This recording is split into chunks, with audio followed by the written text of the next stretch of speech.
Well, let me answer your question. There are occult networks that interlock, kind of a good old boys club, or it's the ancient version of intelligence agencies. And they have hidden knowledge, they get together, they scratch each other's backs in business and society, and they also follow a religion that predates Christianity, that is involved with bloodletting, you name it. And they need to stop being so dishonest about it. They need to be honest about it. But obviously they'll never do that, because if that did happen, people would find out that much of what we're told on a daily basis is a lie. Many of our leaders, many of the people that, not just in government, but the heads of major industries, are deeply into the occult. And they have their own occultic language of hieroglyphic information, symbols, and they communicate with each other with this ancient hieroglyphic language right in front of us. Pyramids, 666s, peacocks, sunburst, goddesses, all of this. It's everywhere. I mean, go to Starbucks coffee, goddess this, goddess that, everywhere. The tops of capitals.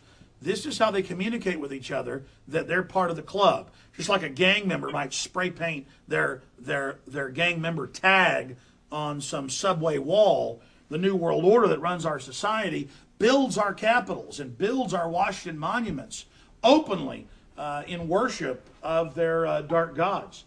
And so that's what we're dealing with. And so if we want to be honest about our society and where our society is going and what's pushing and driving our society, we need to admit that we have an occultic group working in conjunction against the mass of humanity who do not have our best interest at heart.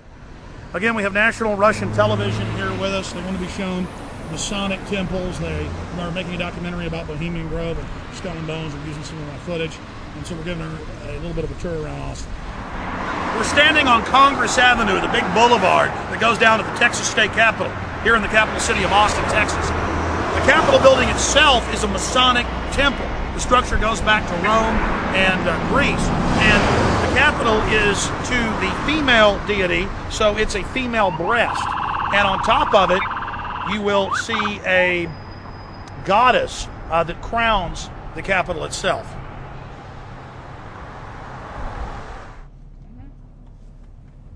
In ancient Rome, the temples to goddesses had the dome, which symbolizes the female breast. And then nearby, as you see in Washington, D.C., and in Paris, and in Rome, there will be an obelisk facing the Capitol that symbolizes the male genitals. So the obelisk is a male penis, and the Capitol domes are female breasts.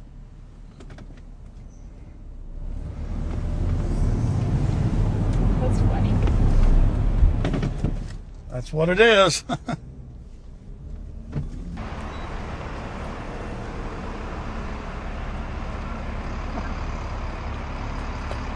There's the Texas Capitol.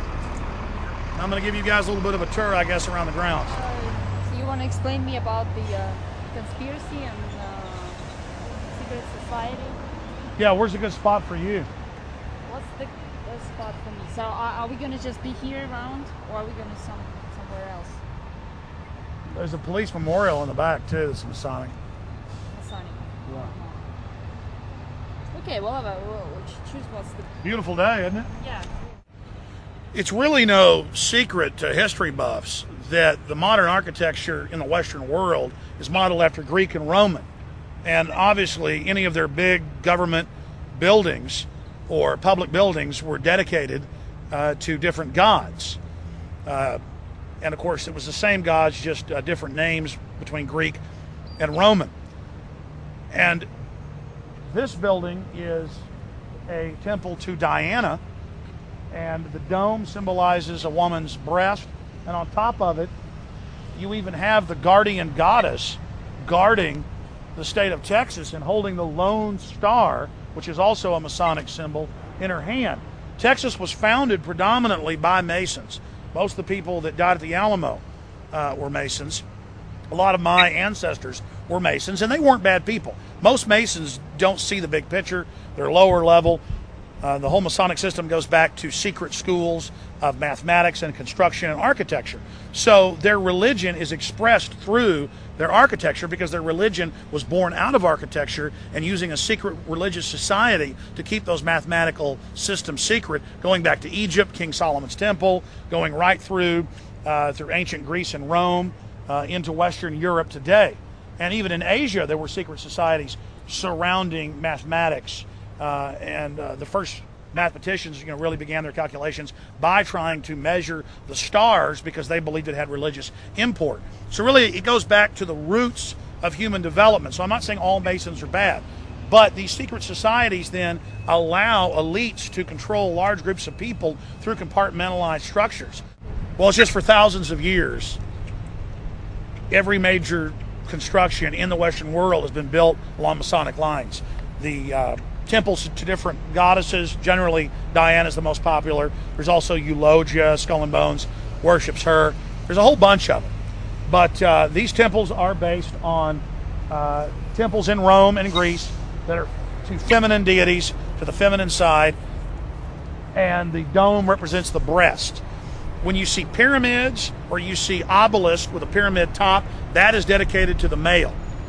And so a lot of times when you see a state or federal capital, whether it's in Europe or in the United States, you will also see directly in front of a Capitol building a obelisk, and that is for the male. So, and there's no secret. I mean, they'll even tell you in architecture school, this is modeled after a Roman temple to Diana.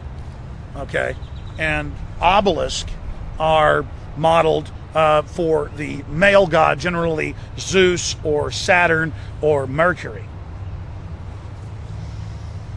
And basically, when the Christian faith arose 2,000 years ago, and then a few hundred years later, dominated under the first Christian emperor in Rome, this stuff went underground, and the secret societies that were following the old gods found a great home inside the Masonic mystery schools that were developed to guard and protect mathematical knowledge of construction. So the two groups basically merged. You asked the question, are all members of all governments Masonic? Yes, that's the question. And I would say a lot of them are. A lot of them are publicly Masons, or they are secretly Masons. And it doesn't matter whether they're Russian or whether they're Jewish or whether they're American or whether they're Chinese. It's this global good old boy club, and they fight with each other and they backstab and there's power struggles. But overall, they want to build a one world government under their absolute control, their complete hegemonic domination, and that's what they're doing right now. Are the majority of them really obsessed with occultism? Yes, they're extremely obsessed. Most of our leaders, at high level, I don't mean your city council person or some regional leader. Take Tony Blair, for instance. If you look at any biography of a modern leader, you're going to find weird occult behavior. Tony Blair is one of the easier examples. It's always in the news that he channels some spirit called the light every day. He channels it and it tells him what to do. He travels all over the world to weird ancient temples to do different rituals. He's gone down to southern Mexico to have Aztec rebirthing ceremonies where he screams and yells and rolls around naked. I mean, that was in the news. So just so many of these leaders are into the occult. There's 100 different brands of it, but it all basically is controlled by the same secret societies. And they're kind of like Russian dolls. They fit one on top of the other. Like there's one society, there's another society, another society, another society, all together like Russian dolls. You know what Russian dolls are, obviously. That's what we're talking about here. And that's why there's symbols of the pyramid, because only those at the very top have all the information. The rest are compartmentalized in the structure, and that's how they control society. Why then female on the breast? You understand the pyramid? Well, the obelisk is the male member, erect, procreating, creating. And so it goes back to the most primitive human religions where they worship the goddess and they worship the male who, it's all about fertility that then continue the life cycle. It's the same in every human culture. And so these temples that are to goddesses, like this one to Diana, are conal. They're round. It's the breast. Is there in Austin really something like a union group society? No. Well, there's secret societies. We know there's been some weird reports out in the hill country, but that's out in the mountains, in the hills, about 30, 40 miles away.